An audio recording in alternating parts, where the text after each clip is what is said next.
Alam niyo, magpapahinga lang kayo kung grabe ang tiwala ninyo. Tingnan niyo ako. Itong mga inuupuan niyo, buti nga kayo nakakaupo, ako hindi.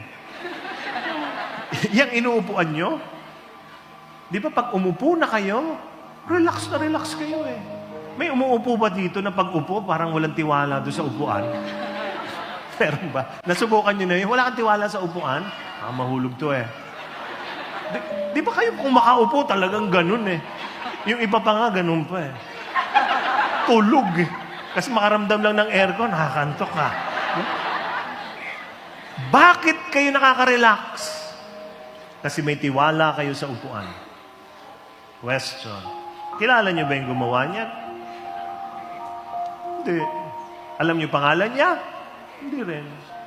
Ba't nagtiwala kayo? Anong sagot? Faith. Basta na lang.